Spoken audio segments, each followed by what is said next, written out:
It seems like bad luck follows Newcastle United around. I have waited all day to drop this episode, to record this episode. It's just gone 10 to 9 on Friday evening. And as I've pulled into the car park at the local supermarket, the heavens have opened. And if I do stop talking for just a wee second or so, you'll be able to hear the rain pounding off the window. The old saying goes, it never rains, but it pours. And of course, for Newcastle United, that is exactly how this season has begun. And we all thought with the end of the transfer window and Yoane Wissa in, Nick Voldemort alongside the other signings, that things would turn around. Everyone said the season starts now. That was the episode title of our match preview. This season starts now. Newcastle United, of course, 2 points from the first 3 games and played quite well, especially in the first 2 games. But the lack of a striker, absolutely clear for everyone to see. And you thought, you know, Yoane Wissa, 40-odd goals for Brentford in the Premier League. He's a plug-in-and-play striker, wearing that number 9 shirt. Okay, hadn't really trained at Brentford, hadn't played a competitive match this season, hadn't really had a pre-season because he was pushing through trying to get Newcastle United. But look, go away with Congo, come back, and start against Wolves to allow Nick Voldemort to settle in.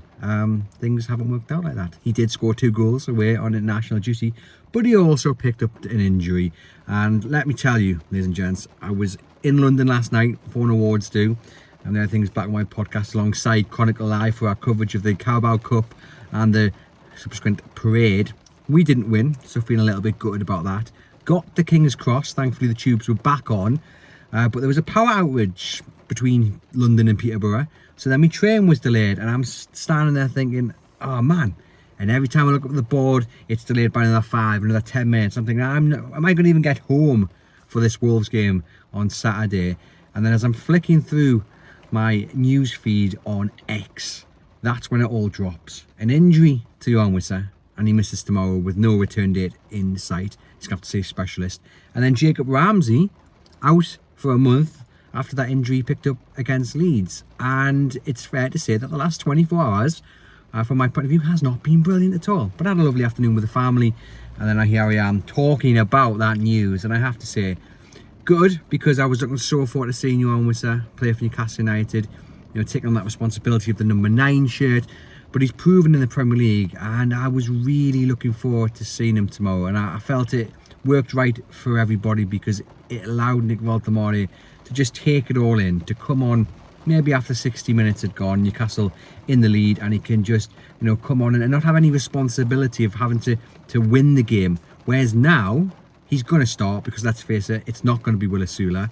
He's going to start, and it's a massive responsibility on his shoulders. He hasn't had the best couple of games with Germany. Now that's largely down to the way Germany are playing at the moment. The manager's not flavour of the month, the team's not gelling. It's not the Germany that I knew certainly when I was growing up. So things aren't really happening there, but there is a lot of focus on the price tag. A lot of people in Germany say Newcastle United have overpaid. Of course, the circumstances Newcastle found themselves in meant they were always likely to have to pay a bit more because selling clubs knew they had a little bit of money and they were desperate, etc, etc. We all know, we're not going to go over old ground. And is tomorrow the ideal opportunity for him to make his debut? Well, against Wolves, there is a team there who are in a pretty bad situation. Lost the first 3 games of the season, and without the striker Newcastle United tried to buy late in the window, Strand Larson, he'll be missing. Their team is quite inexperienced when it comes to the Premier League. A lot of new signings have come in. They've lost some big players this summer. There's also a little bit of tension in the boardroom. Wolves need a win tomorrow.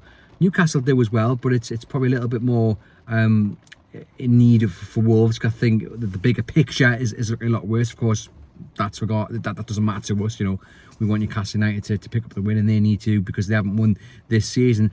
But Wolves, if you were going to pick an opposition, essentially it would be Wolves, wouldn't it? That you would want to make your debut against, because they look like a team. I've got them to go down. I really have got them to be relegated. They look like a team all out at sea. Things aren't happy across the board, disjointed, without star players. So yeah, if you were going to pick a team to make your debut against as a young man coming into a new country, to a new setup, to a new club with a big price tag, and a big responsibility to score the goals on your shoulders, you'd want Wolves. So, you know, if we were going up against Liverpool or Arsenal or Chelsea or Man City, I'd feel a little bit more concerned. But, you know, I think there is a chance there for Voldemort to really start his Newcastle United career in style. And look, it doesn't have to be goals. It would be great if it was goals, but it doesn't have to be. You know, if he can set up the winning goal, fantastic. If he can just have some positive impact and Newcastle United win, then it doesn't really matter. Whoever gets the goal or goals tomorrow, it doesn't have to be him. We need to see a good performance. Of course we do. We want that for the lad. We want that for Newcastle United. You want to start on the best possible footing. And like I say, I think tomorrow afternoon is set up, at least in theory, for that. Of course, look, Wolves have a few physical defenders. I mean, the guy that they bought in January had a really good January to May. He hasn't started this season too well, according to the guy I had on the View from the Opposition, Dave from Talking Wolves, and he explained that the defence is, you know, not exactly the strongest. And Voldemort, if he can use his presence in the air, but also that trickery that he's got with his feet, you know, he could start his Newcastle United career in real style. But, you know, if it was a perfect world, if we were picking how tomorrow goes, for me, he'd be on the bench and Yoane Wissa would be playing. But, you know, that's not the way it is. And as for Jacob Ramsey, you know, gutted for the lad. Gutted because he came in and there was a few raised eyebrows at the price tag and at the player in general, and people, of course, raised his injury record that he suffered at Aston Villa. He's missed a hell of a lot of games over the last few seasons. This has got nothing to do with that. This has got absolutely nothing to do with his injury record at Aston Villa. It was a tackle that could have happened to anyone, and it's blown up his ankle. It's simple as that. You know, he hasn't had a muscle tear, he hasn't had an hamstring, a calf, whatever. It was just an unlucky challenge which has knocked him out for the next month. It is absolutely gutting, but like I say, it could have happened to anyone. And the fact that people are already on social media writing this guy off is absolutely laughable. It's the same people having to go with Langer. You know, we are Newcastle United. The clue is in the title. Newcastle United, back at the players who are here, who want to put on the shirt and want to do well for this club. He's picked up in a really unfortunate injury. It's gutting for him because, of course, he wants to have a run of games. And we've got a massive schedule coming up, a load of games he would have played in. And he's going to be missing until after the next international break. And look, he probably had very, very small hopes to try to break into the England squad in that time as well. So he's going to be good. And the last thing he needs to see, and he will see it, you know, footballers, they may not be looking themselves, but they'll have family members and entourages. You know, he will see that negativity. He doesn't need that. We should be backing the players that are here.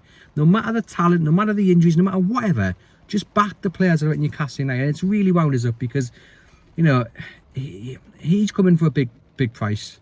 He's left his boyhood club. That's a massive decision for him to do. Where, by the way, it wasn't like he was on the fringe. He was playing a lot of games for Aston Villa, but he's made the jump. And just because he's been injured, we should not be writing him off. We shouldn't be writing a Langer off. We shouldn't. It's just so frustrating. Just support the lads. You know, if Nick Voldemort has a bad game tomorrow, let's not get on his back. Let's not write him off. Let's not say we paid too much.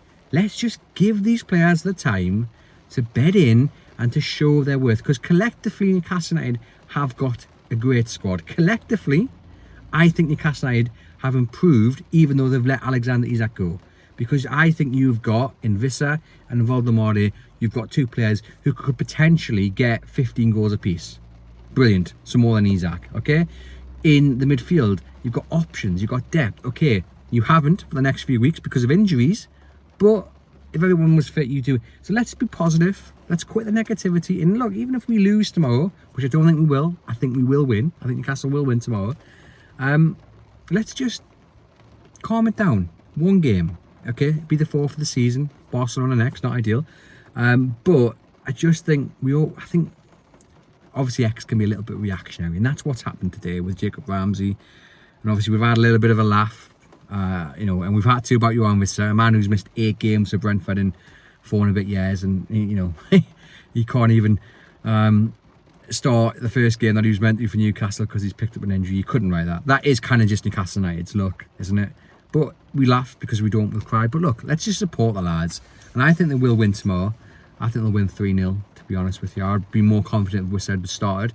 But like I say, Wolves are there for the beating. And even though I've just said there, if we lose, let's not kick up a massive fuss. I think they have to win in many ways because you want to kickstart the momentum, especially ahead of Barcelona. And they should win. They really should, because Wolves aren't in a great place themselves. And the thing with Newcastle, especially those first two games and certain aspects of the Leeds game, even though it was pretty poor, there was positives. There was real positives. Even though Wolves lost 3-2 to Everton, the guys that I spoke to was like, well, actually, they didn't play that well at all against Everton. So, Wolves haven't performed well at all this season. Newcastle have. And now with a striker up top, yes, inexperienced, yes, raw, yes, only one prolific season in the Bundesliga, yes, huge price tag, but at least they've got someone. Had they had a striker, I think, of any decent worth, they would be sitting here with more than 2 points on the board. Unfortunately, Wissa wasn't that. Anthony Gordon wasn't that.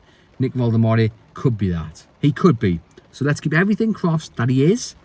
And he starts his Newcastle United career in the same fashion as Mick Quinn. 4 goals against Leeds. We'll take that, please. Most certainly so. Supermac hat-trick against Liverpool on his debut. We'll take that as well.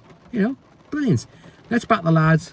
Hopefully Newcastle United do win. Hopefully he starts his career in superb fashion. Yeah, listen to that rain. Listen, the pitch is going to be a bit slippery tomorrow. Hopefully it doesn't go on like this for too much longer. And I think tomorrow it's meant to be dry, which is good, because we don't want to be walking up to St James's Park in the pouring rain. But yes, let me know in the comments your thoughts. Are you confident that Nick Voldemort can get on the score sheet and score and help Newcastle win tomorrow? How do you feel about Jacob Ramsey's injury? And who starts in midfield now? Because that's probably the big question. We know Voldemort is going to start up top, but who starts in midfield? It's going to be Bruno and it's going to be Tonali. But does he bring Joelinton back for this game, or does he save him for Barcelona on Thursday? If it was me, I'd save him for Barcelona on Thursday. However, we talked about momentum, and maybe you want to give Joelinton for the first half, potentially the hour, to get the energy going, to get the legs moving, to get a feel for it again after missing the game against Leeds, and obviously the international break, it didn't go away. Because can you throw him straight in against Barcelona, one of the best sides in Europe? Probably not. You can. The results might not be fantastic. So I think he might, at least, I think we'll see him tomorrow, regardless of whether he starts or doesn't. I think he might start them though, to be honest. And then hopefully by the time you get to half time or an hour, Newcastle in a really good position, and then you can bring him off with other players as well. Like maybe Tino Livramento gets a rest ahead of Thursday because he'll be busy. If it was me, it's difficult because, yeah, I think I can understand the argument about momentum again, I suppose is the right word, with a player ahead of Barcelona. But that is the big call. If he doesn't start, is it Joe Willock? Is it Lewis Miley? People might say Joe Willock because he has that speed about him and that ability to get forward really quickly. But I've got to be honest, he was given that chance towards the end of last season to replace Joelinton, ironically enough, and he did nothing. He did absolutely nothing. Now, for what it's worth, if he doesn't start Joelinton anyhow, I think it will be Joe Willock.